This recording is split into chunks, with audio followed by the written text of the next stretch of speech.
50. Did we work this out? 50. No, we never worked out what hour we're currently on. 50 something. Oh, it might be 60. Yeah. This is the 60th hour Adventurers Wanted! Yay! That means we've been playing an ongoing campaign of D&D for 60 hours, and there are 40 hours left to go. So you are literally walking into the middle of a story. I will try and explain to you what is going on throughout and make sure it is comprehensive and you will understand what's going on. If at any point you're there going, I'm confused, I'm lost, that is totally fine, totally understood. Feel free to shout out from the audience and say, what? Who? Where? Who are you? That's perfectly fair. These are all fair things to have, so please feel free to shout them out at any point during the hour. My name is Chris and I will be your DM for this, the last hour we are playing today. Now, because you'll be shouting out from the audience at some points, which is absolutely fine, this show is not strictly a relaxed performance by the definition thereof. There will also be loud sound effects during the show from Wilhelm at the back. Hey, presto. However, otherwise we have the same principles as a relaxed performance, so sound and movement from the audience is A-OK. If you need to leave at any point for any reason, the doors are over there. You can pop out into the foyer space where a member of Sweet Staff, wearing the red and black t-shirts with the Sweet logo across the front, will be available to assist you. If you need assistance in the room, our stage manager Nemo is right there. Feel free to catch their eye or ask them for help at any point during the show. They will happily assist you, and the lighting will stay exactly the same as well. So, what's happening? We are playing a campaign of Dungeons & Dragons. Yay! Yay. Who in this room is not au fait with D&D? Anyone? Everyone seems perfectly happy? Good, lovely. I will still explain it a little bit. What happens is we are playing a shared collaborative story. The four people to my left and right play characters in a shared fantasy universe, and I play the fantasy universe. So I'll play everything they encounter and deal with throughout the hour. Those characters, these people are playing characters with character sheets that Reese is in the process of tearing up, it looks like, with abilities on them. To make sure they can't use those abilities ridiculous amounts of time so that things don't go perfectly for them, we also use dice. This is a 20-sided dice. A 1 is awful, a 20 is brilliant. Feel free to cheer and or boo depending on how you feel about Reese. Just about Reese today, because I enjoy torturing Reese as well. So, that's what we are doing. I will explain the story up to the very point we are at, and we'll then continue through for the next hour in a moment. But first, let's meet our cast of characters. Can you give your name, the pronouns you use, your character's name, the pronouns they use, and a bit about the situation we find them in? For example, my name is Chris, and I use he, him pronouns. Hello, my name is Reese. I use he, him pronouns as well. I play a tabaxi, which is a cat person. Imagine a bipedal ocelot, if you will, and he dresses a lot like a really stereotypical geography professor, tweed jacket, elbow patches, the kit and caboodle. In a fantasy universe. In a fantasy universe. And I am a druid, which means that I get most of my magical powers from nature and my connection with it. During the last hour, I've been through a bit of a roller coaster. I started off the hour as a mammoth, running through a battlefield, being awesome, and then it all kind of went really poorly. I ended up inside this amorphous black blob of a creature with multiple eyes. As it rolled over me, I lose a lot of hit points, and now I'm back in my little cat form at 16 hit points, feeling rough, but that's where we pick me up. Don't worry, that will all make sense in a minute when I explain what's actually happening. I am Aiden for he, him pronouns. I'm playing the gnomish ranger Pavel, who is a he, him also. I describe this is my second hour ever of D&D. I think I describe Pavel as dirty was the first word. Dirty, yeah. Dirty. I think buffoonishly arrogant. I think. Buffoonish. And I've wandered into the fray trying to help Reese, as well, my mammoth friend now in cat form, by shooting some arrows. I managed to slay a eldritch horror, a Shoggoth. You slew a Shoggoth. Excellent. So, going into the more arrogant than buffoonish for Pavel at the moment. I've written it down and I will remind you. I'm Isla, she, her pronouns, and I'm playing Kimmy, same. And she is a halfling monk, currently trying to prise some armour off the big boss. Not going particularly well. Nope, she big. But I never really wanted to get into this fight, but Here you are. yeah, I wanted to be a calligrapher. That was my dream. But now you find yourself in a boss battle. Yeah. Mark. My name is Mark. I use he, hims, as does my character, who is John Hisborn. He is a green dragonborn druid. So, to get a flavour of what he looks like, think of a dragon standing on its hind legs, but as a human. He also loves animals, so think of him as a Peter with claws.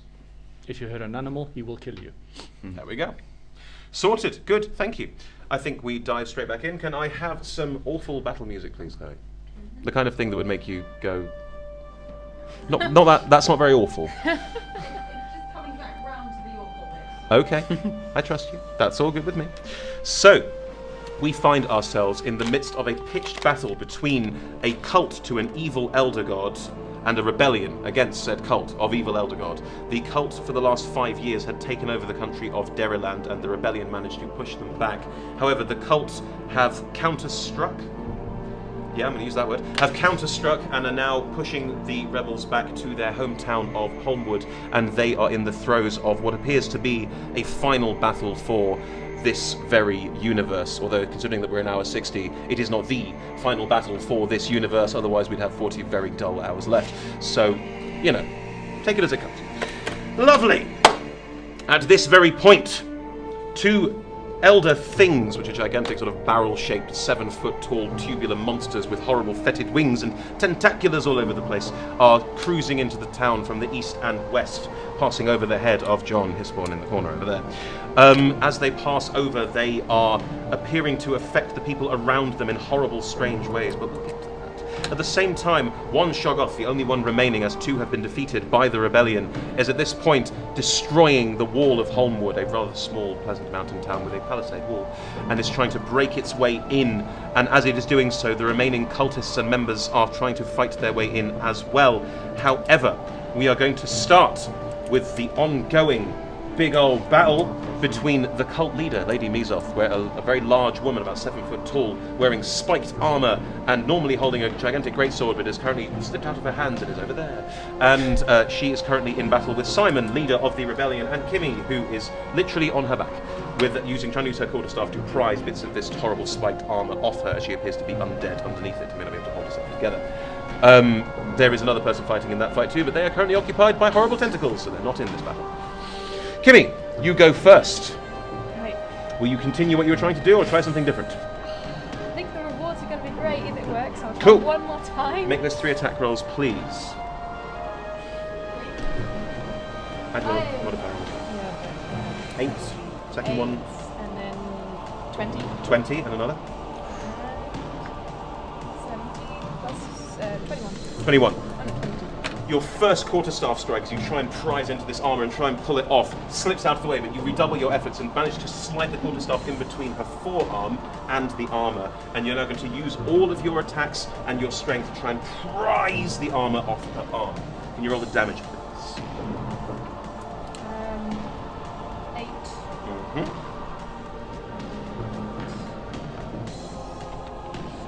10. 18. 18 points of damage.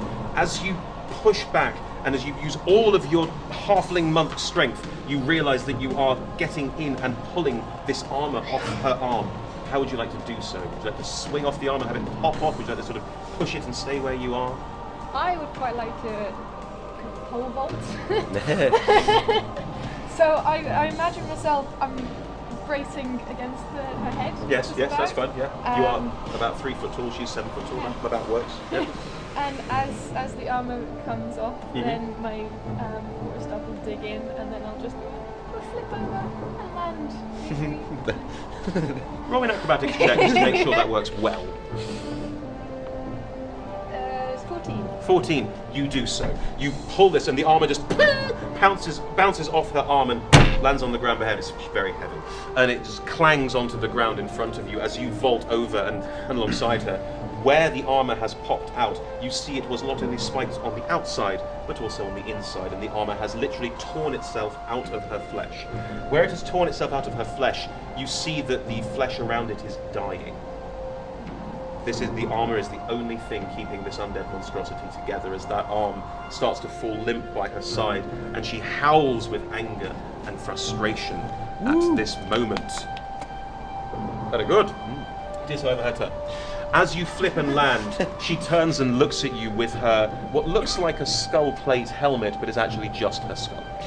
Stares at you, and the eyes inside there are not eyes, as you can see as you look closely. They are glowing mote embers of light that stare out at you, and as they stare directly into your soul, I need you to make a wisdom saving throw.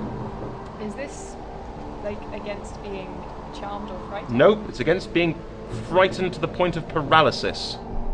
Okay, do I have advantage against being frightened? Then I will allow it. Yeah? Yep. 14 plus wisdom. Yes. 18. Not enough. As she stares you down, you feel yourself becoming intensely afraid of this creature, this horrible monstrosity held together by magic and stitching. And as she looks directly into your soul, you are paralyzed until the end of her next turn, and you are frightened of her for a minute. You can repeat your saving throw at the end of each of your turns with disadvantage if you can see her. She's coming for you. She's coming for you. I don't want to die. Next to her, Simon, the leader of Holmwood, brave, lovely, devoted Simon, tries to attack her with his sword and again clangs off her armour. He is not really suited for this moment, unfortunately, which is a terrible, terrible shame. And the Dwarven Barbarian leader tries to tear out of the grave bolts holding her in place, but doesn't manage quite to tear herself free completely and is still restrained by them as this battle continues to unfold. Digby! What up? The Shoggoth that Pavel tore to shreds with his arrows is in front of you in what remains of this sort of blubbering, horrible mass that is clearly no longer animate. You have managed to crawl your way out and are wiping it off you at this point. The other Shoggoth is attacking and destroying Holmwood already, and two of these horrible flying elder things have approached from either side and are also attacking the town. What would you like to do? The leader's standing how far away from me? The leader of Bezov. Yeah. She is currently in combat with the others and about maybe 50 feet away from you. That's nice. Is her armour made of metal? It is made of metal, yes. You know what would be really horrible for that? The spell heat metal? Yeah. I'm going to cast heat metal on her breastplate. So this should hurt. What kind of saving throw am I making? You don't. Oh. It's just 2d8 of damage every turn. While you maintain concentration. While I maintain concentration. Let me double check that though. But probably, it's fine. 8. 8. Cool. She heals 10 hit points around, so I mean, I'm letting it happen, but it won't affect her at all. Just so you know. It will slow it down, man. Come on. She takes 8 hit points of damage. Manufactured metal objects. Any creature that is in physical contact will take 2d8. Yeah, she takes 2d8 points of damage. That's my action. That is indeed your action. My bonus action. Yes. Would you allow me to cast Healing Word on myself? No. It's 2 spells from the level spells. In that case, I will use my agility. Yes. And make my way towards the palisade where the other Shoggoth is beginning to enter. Okay. You will not get to it, but you will get up close to it. Okay, you move, cool. What, 90 feet or something crazy like that? 60. 60. In your cat-like form, you cast a spell on the creature, realise it's not going to do a huge amount, but think, might help. And then, in your cat-like form, pounce and barrage forward and manage to get quite close to the other creature attacking the town of Holmwood. Lovely. Pavel. Seeing Digby's poor state, I'd like to try and run up to Digby him. is now 90 feet away from you. It's too fast. I'm pretty quick. Kind of a big deal. Pavel shrugs, thinks to himself, I tried. So the second Shoggoth, he's passed through my spikes, and yes. I'll Hunter's Mark that the second Shoggoth then, and then just start raining down arrows. I think. Position-wise, where am I in relation to the wall and the Shoggoth? If you imagine that you are about 100 feet away from the wall, Okay. about 50 feet away from you, between you and the wall, is this massive ongoing fight going on. The Shoggoth is actually at the wall 100 feet away, and DB has gone within 10 feet of it. Okay. I think I'll stay where I am then. Okay, And fine. just trying to stay out of the way. What's the short post? 150. 150. First one. You can easily hit the Shoggoth from this range, no problem at all. I will then. Excellent. So attack roll. Ah, it's a natural one. As you pull back your bowstring, trying to line up your shot, ting, your bowstring snaps. You can no longer use it until you fix it. Which will take a while. So for my bonus action, Which you used Hunter's Mark. Yeah. That is your bonus action. for my bonus action, I swear. Fair. Very fair. John, you rolled a 4 on your initiative roll, didn't you? Yes. Cool. The Elder Things go before you. The Elder Things that are currently cruising into town on either side, the one that has flown over from the east has noticed you and is flying towards you. As it flies towards you, you note that around it, where the landscape is within about 20 feet of it, the landscape seems to warp and wend slightly, as if this creature literally tears holes in reality where it moves. It is going to approach you, and first need to make a wisdom saving throw as its whispering voice starts to infect your mind. Oh, that's a nice one. 23. 23. The whispers enter your mind as you enter a range of effect around it. As you enter an area near it, the whispers start to infect your mind, but you manage to push them away. You're a very resilient dragonborn, and this does not affect you in any way. However, as it gets closer, you can feel it start to warp the flesh around you, and it's going to try and affect you in that way as well. Make a Constitution saving throw. That's not so good. 7. Can you roll a d20, please? 19. Okay.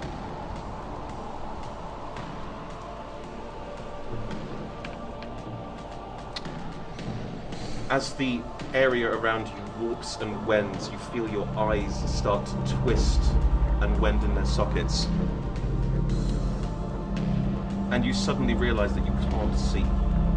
You're blinded. You'll eventually learn to deal with this because this is not an effect that just blinds you permanently. That's it, there is something else coming. But for now, you are blinded and cannot see. It is now your turn. What would you like to do? Okay, at this point,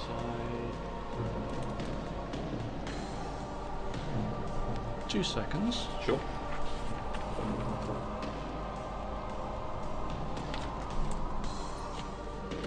As I realized I can't see, I'm going to turn into a giant spider.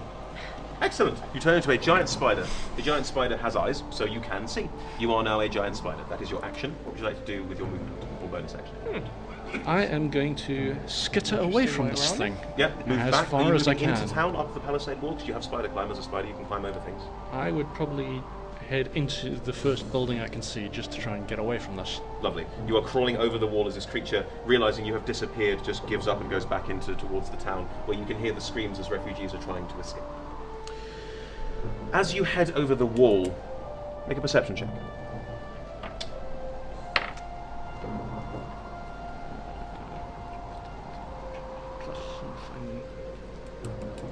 Hell no. I know nothing. You know nothing.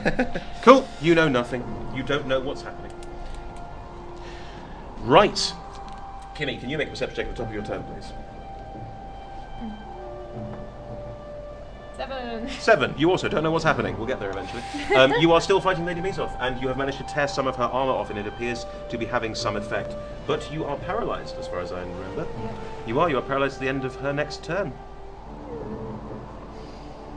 You can roll to stop being frightened, though. Okay. Do I get advantage on that? Yes. Okay.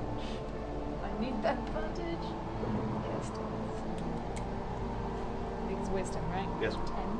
10. 10. I'm afraid you still feel utterly terrified of her.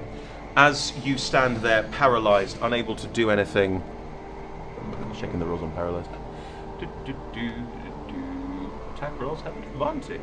Any attack that hits creatures is critical attack. 5 feet of creature. Oh, she gets automatic critical on you. She's rolling a flat roll.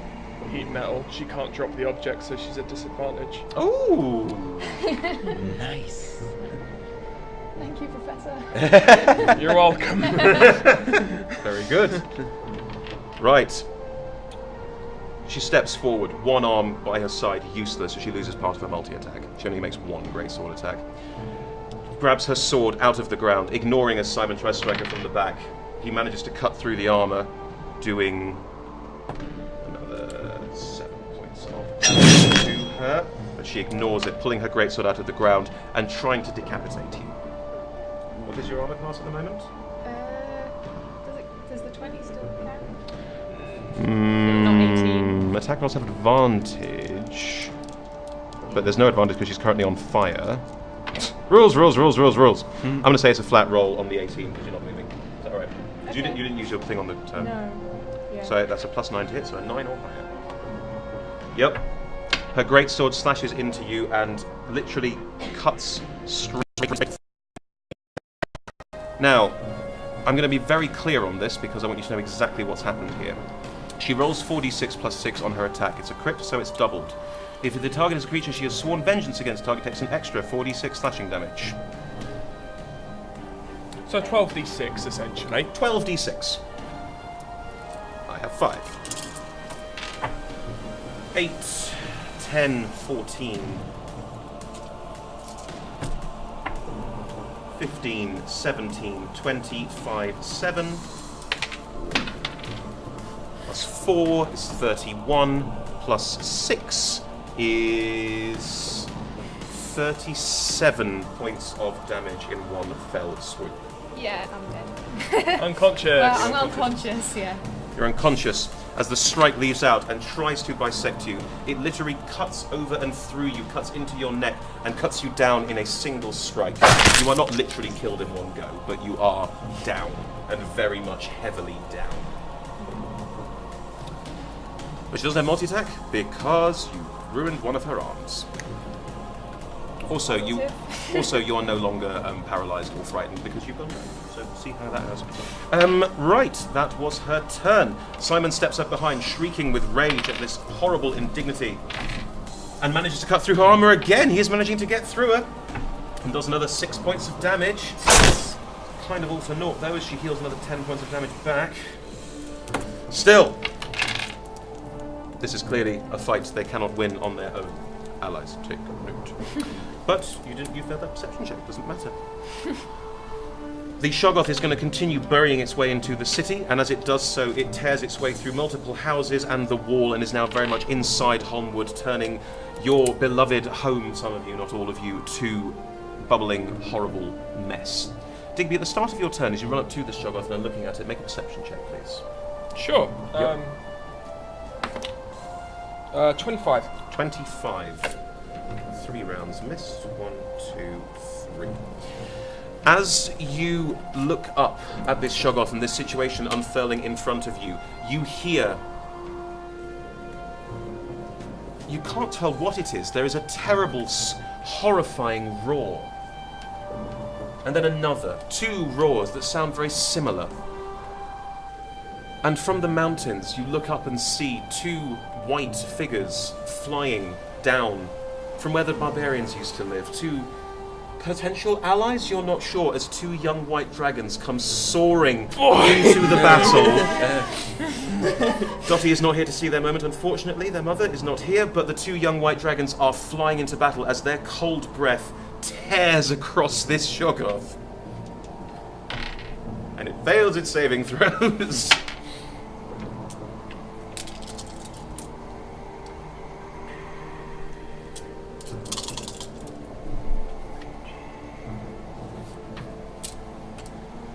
There's 2 of them.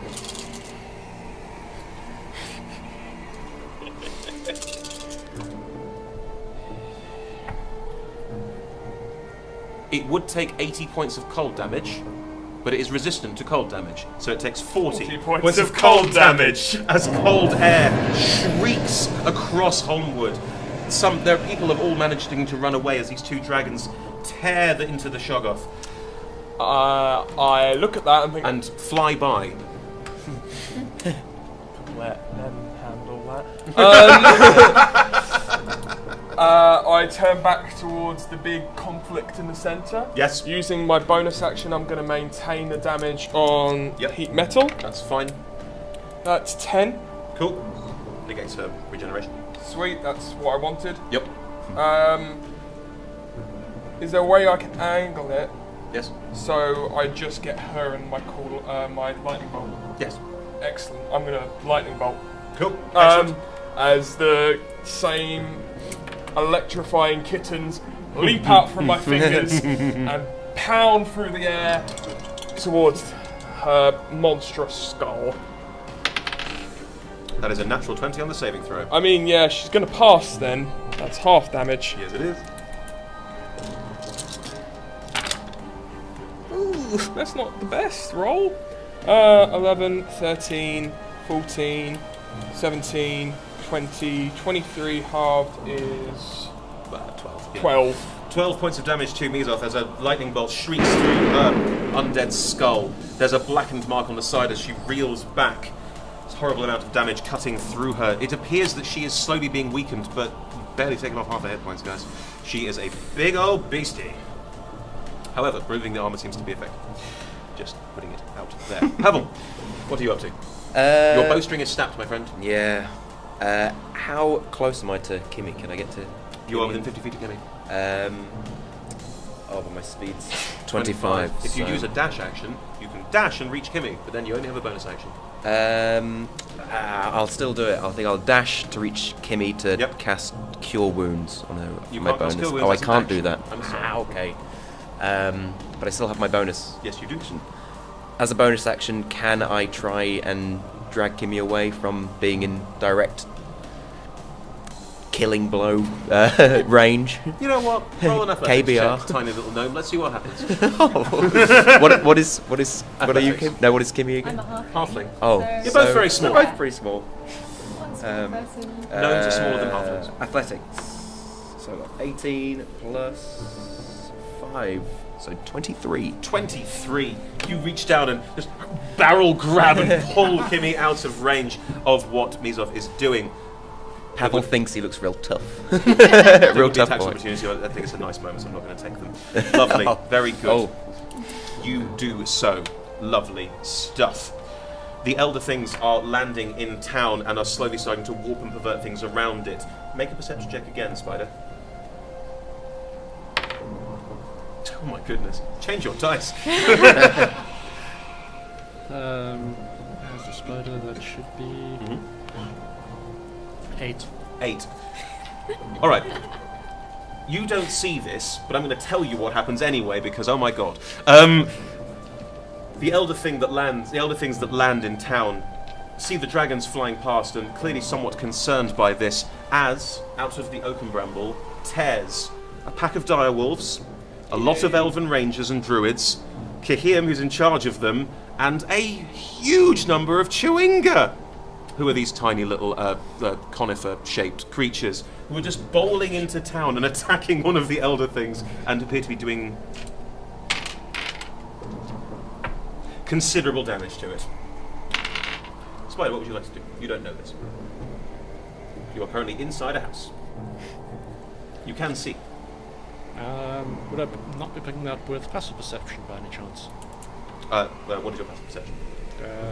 Wait, no, that's useless as well. Sorry. Next turn. You are in a Forgot house, about Spider-Man. that. What would you like to do? I'm probably going to go out the house and onto one of the nearby walls. You see this happen. I'm going to change out of spider form and cheer for my wolves. You can't see them anymore. You have no eyes. I'm still going to cheer for my wolves. Yeah. Splendid. Very good. Lovely. Thank you, Jump. Kimmy, make a death saving throw. Success! Excellent. You are not bleeding out as much as you were a second ago. Mizoth, in response to seeing the halfling get dragged away, don't really care anyway, turns around and looks at Simon and bares her horrific teeth even more so than the skull she already has, looking at him. Your rebellion is forfeit, little man. And slashes him with her sword.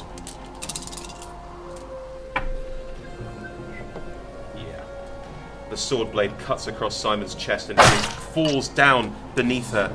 She steps over him, putting the sword at his neck. Any last words? That is the end of her turn, because she can't multi-attack. Right. Simon at her feet. Make it quick. Broldra nearby shouts, no! Unfortunately, it's no one's turn! Right. Digby, what would you like to do? Approaching her in my cat form, bonus action, I'm gonna maintain that heat metal. Yep, fine. That's 12 fire damage. And I'm gonna turn it into... let's make it a jaguar. A jaguar? Okay. You turn into a Stealth. jaguar. And I continue my movement forward, hopefully getting in combat with her as I pounce. But that's my turn. I can't really attack. I'm just gonna be a menace. A jaguar is running towards her. Yeah. Okay. That is happening. Yeah, dude. Yeah, man. That's cool. Pavel, what are you up to? You are currently kneeling over Kimmy's unconscious body. Is Kimmy on 1 hit point? Or? Kimmy is on no hit point. No, I see. I'll cast Cure Wounds on Kimmy. Excellent. Roll a d8 and add your wisdom modifier. Wisdom it's +2, so that's 9. You regain 9 hit points and you are now up. So am I at 9 hit points or is it like No, minus? it's just 9. You're just at 9 Good. hit points. As a bonus action, I'm not really sure. There's no. I can't restring my bow in the bonus action. Probably not. No. Roll an acrobatics check on this one. No, sleight of hand. Roll a sleight of hand check on this one. Let's see how quick your fingers are. 11 plus 3, 14. Not quite. No. 15 or higher. You managed to pull the bowstring over the top, and you could definitely make a twang with it, but it wouldn't be enough pressure to be able to let off an arrow. Okay. I am afraid. You don't see this, but you can hear it. The creatures from the woodlands are doing considerable damage to the elder thing that they are attacking. Can you make another perception check with disadvantage because you are blind?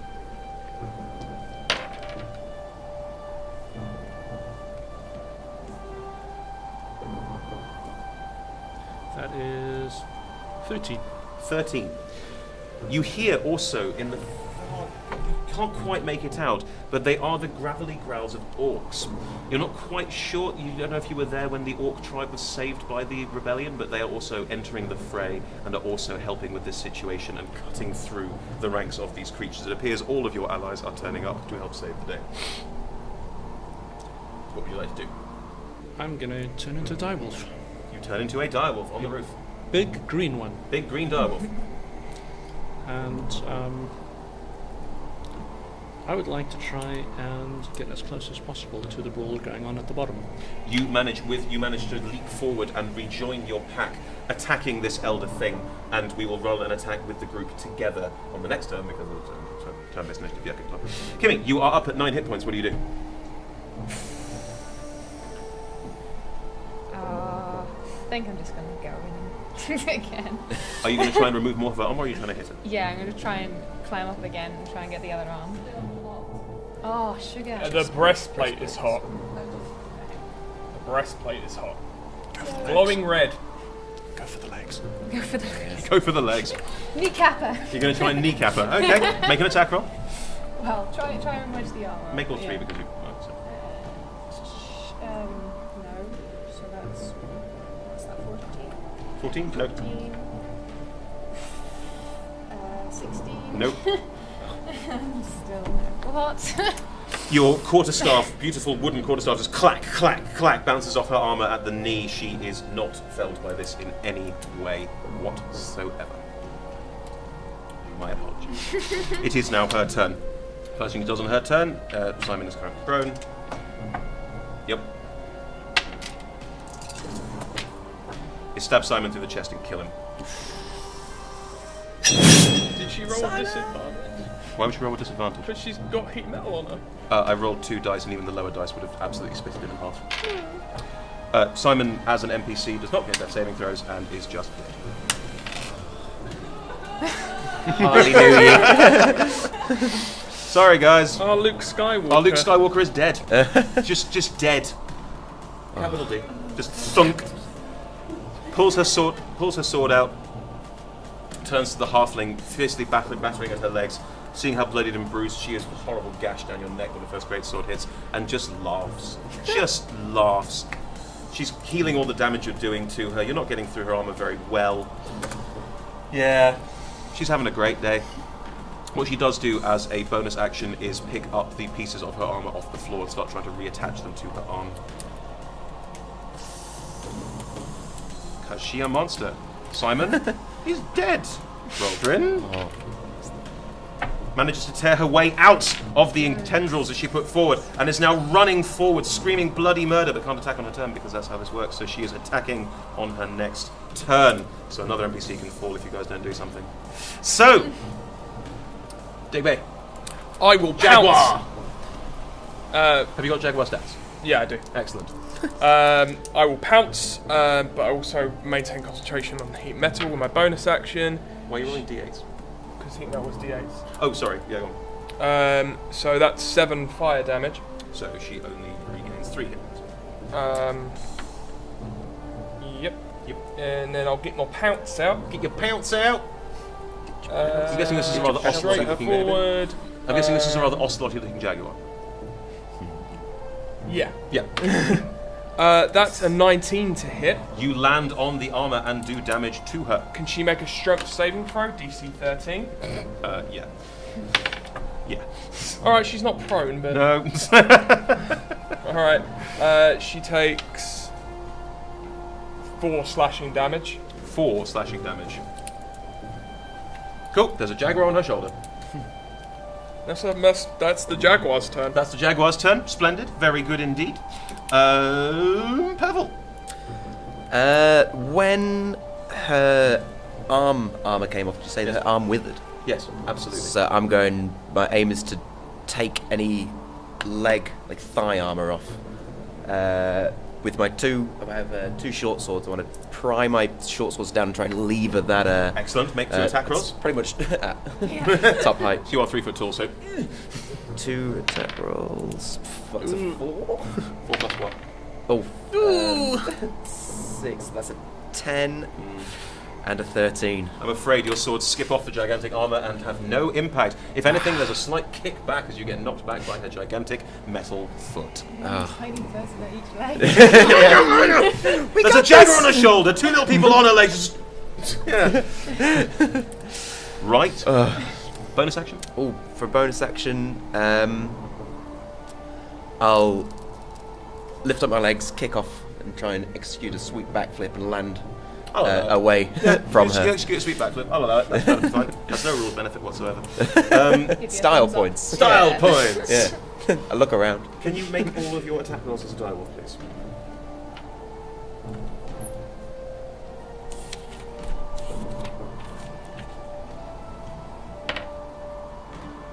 Oh god, this is just an absolutely atrocious rolling day.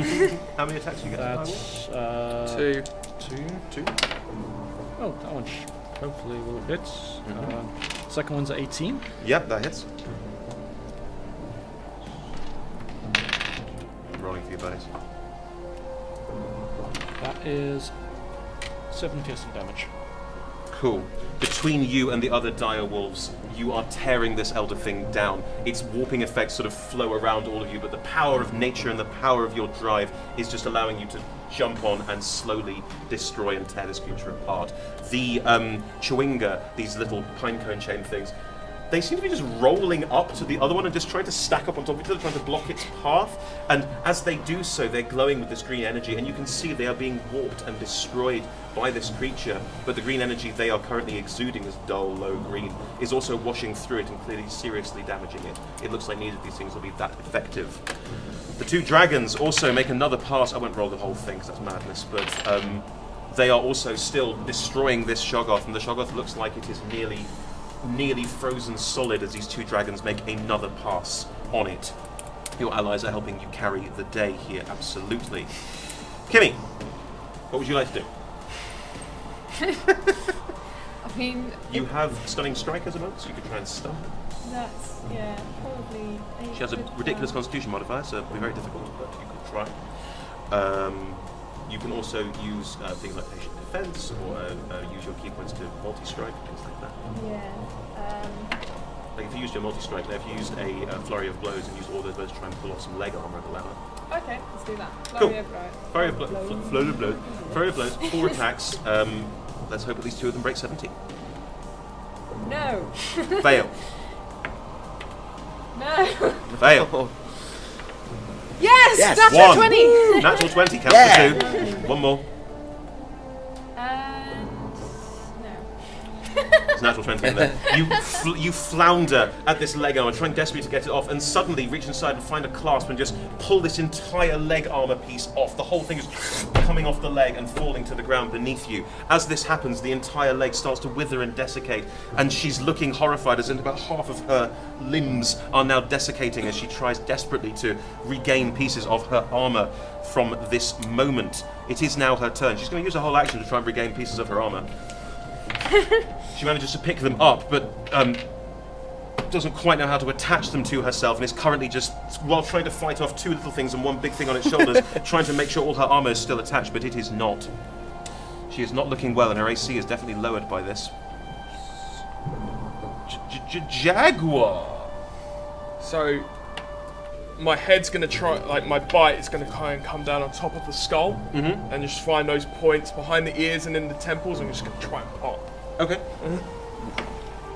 That's 15 to That hit. hits now, her AC is lowered.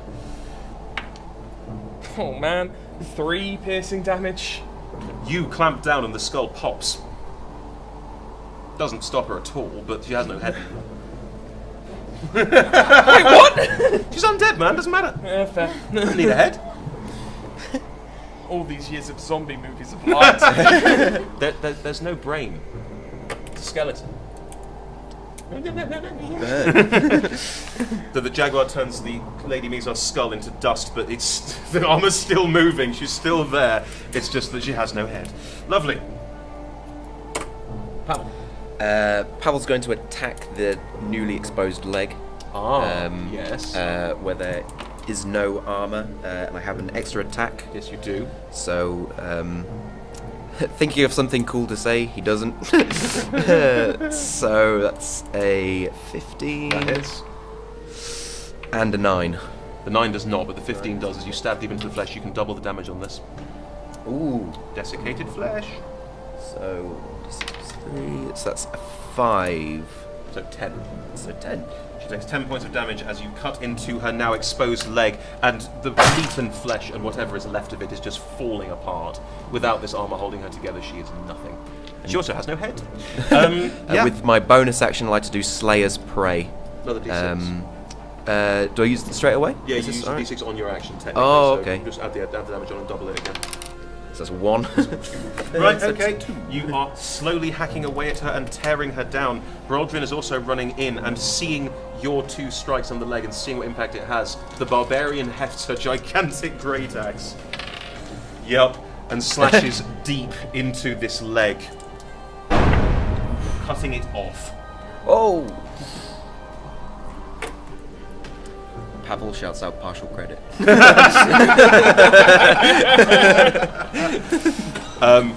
Mizov is now on one leg, so stumbles and is on the ground, prone.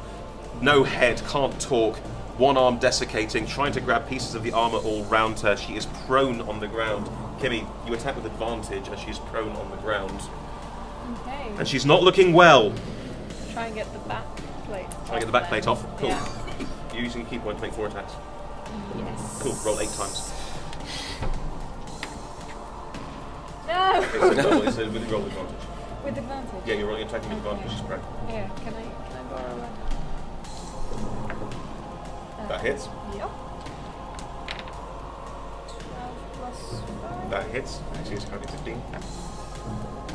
No. No. One more. And yes. You leap onto her back, and with all of your tiny halfling might, you pull at her breastplate from from behind, and you're not actually grabbing the front bit, which is hot. And as you pull, you start to tear some of the leather straps and snap it off at the back, and the entire torso is now exposed from behind and is just desiccating away in the sun. What is left of her body is just desiccated flesh. There's nothing left there really. And as you pull this off and she starts trying to claw her way away, the other arm is also slowly desiccating to pieces. You can see that this spiked armor was spiked inside and holding her together as much as you were. And I mean, you probably need to keep hitting her to take her down, but at this point there is not much left of her. Digby, it is your turn, Jaguar. Oh, Do you cool. want to end this? Yeah, I will do. Mm-hmm. Here comes the bite.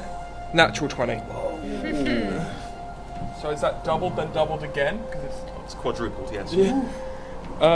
just gonna roll 4d6. She currently has 10 hit points left, Reese. I'm pretty sure that you have torn her in half. 16 points of damage as I just... Quadrupled? Yeah. Wow. I just grab the very top of the spine in my mouth and just rip it out. What is left of this undead corpse is torn from this armor. There are still some pieces in the armor, but for now, what was left of this cult leader is gone.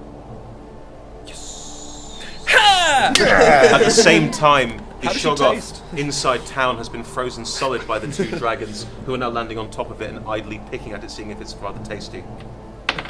It is not! The elder things have been conclusively destroyed by the creatures of the forest and are now just either torn to shreds by wolves or glowing green and folding in on themselves and becoming probably part of this wood spirit that has happened before. And it appears that the cult has pretty conclusively been routed. Hey, woo! Now, that means, with the destruction of Goldcrest a couple of days ago, and with the fight here, that's most of the cult gone.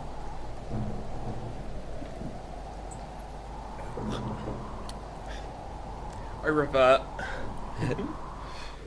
Picking stuff out of your teeth.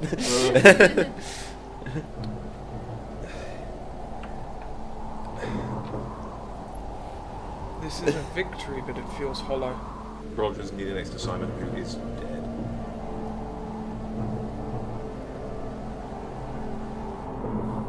He was normally the talker. Yeah. Pavel just walks away, restoring his bow.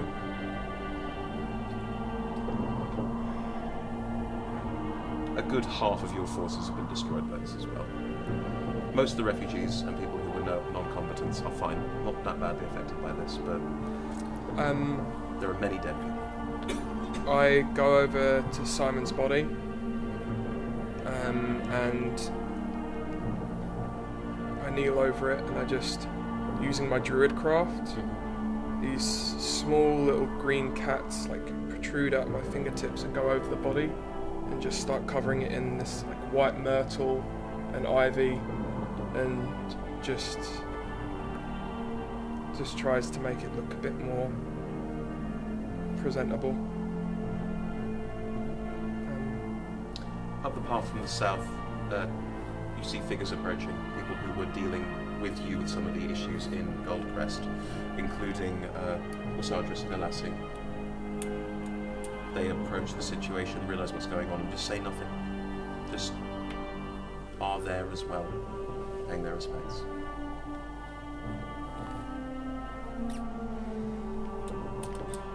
And on that rather quiet, rather somber note, I think we'll end this day of adventure as well. Don't forget a pack howl. And a pack howl from the wolves. Yeah. Lovely. Thank you. Yeah, let's end there. Thank you, guys. Thank you very much. It's a fun game. It is a fun game. You won. Yeah. Yay! Yay! Thank you so much for joining us today, everybody. Much appreciated, both in the room and on the Twitch stream. Your presence is always very welcome. Please do help us spread the word about the show. We are doing another 39 hours, 40 hours, I can't do maths, 40 hours of show. There are still 40 hours of the story left now that the cult has been vanquished. What next for our rebellion? You'll follow us on Twitter at Adventurers250, where we are live tweeting the entire show. That's our stage managers, Nemo and Naomi. So you can read up as if a sort of interactive novelette with GIFs and memes. That may be something that interests you. I don't know. I'm a bit old for that sort of thing. There is also the Twitch stream. We have the webcam up there, twitch.tv/AdventurersWanted, where you can watch every single hour of the show that's already happened and watch the ones that come up live. We will be streaming every day from 10:30 till 2:30 during the Fringe. They will also all be on YouTube afterwards to catch up on, if you want to catch up on them after the fact. You can also be in the room. It's only a £5. You can also join us at the table, as Mark and Aidan did this hour. Same cost, £5. You can buy tickets for that at the Sweet Box office. If you want to do that, do it now. Tickets are disappearing rapidly. I think there are maybe 12 left for the entire rest of the run. So do grab those quickly if you want them. Otherwise, yes, if this is new to you and you like the look of it, or you're interested in more about D&D, we want to introduce this to as wide a range of people as possible. So if you're umming and ahhing, do join us. We are very friendly. I promise we don't bite unless someone designs a character that bites things. Yeah. You can also support us via Patreon if you think that the mission of spreading D&D to more people is a worthy cause. You can start from just £1. The rewards are great. And we also use that money to run free play events in London, Brighton, Edinburgh, accessibility events and shows like this. So if that's all of interest to you, do pop on there. If that's too much commitment, there's also a donate button on our website. If you could help us there, every help is graciously and gratefully appreciated. However, I've had 4 lovely players this hour. They have been wonderful, and I'd like to give them all a chance to plug something, either from the Fringe or their own personal lives, before we go today. Mark, fire away. I would suggest the Edinburgh Games Hub. It's just around the corner. If you love board games, any type of games, it's a great place to spend an evening. They've even got groupless gamers on Thursdays if you had a loose end and just want to meet random people who like games. Go and check it out. Thank you. I'm a sign language interpreter, so if you need any sign languagey things, I'm here. I also interpret this show 10:30 till 11:30 every day now. Yeah, you do. Which is great fun, as you can imagine. Live sign language interpreting of an improvised show of stuff that doesn't have sign language equivalents you have to make up on the spot is incredibly impressive. If you're into that sort of thing, or it's useful to you, give it a look. It's fantastic. Reese. I'm a punter, so I'm just going to shamelessly plug some of my friends' shows and shows that I've seen around the Fringe. At 10:10 tonight, at Just a Tonic in the Caves is a sketch comedy double act known as The Dirty White Boys. Their show is Manners. I'm going to go see it tonight. They are described by reviewers as the modern day Two Ronnies. It's funny and fast, and I really recommend it. So, Excellent. if that's the sort of thing you'd be into, go check it out. Thank you, Reese. I've been Aidan. I'm a human being. I'd like to recommend, if you have any free time, just typing 2 different animals into YouTube and just seeing what comes up.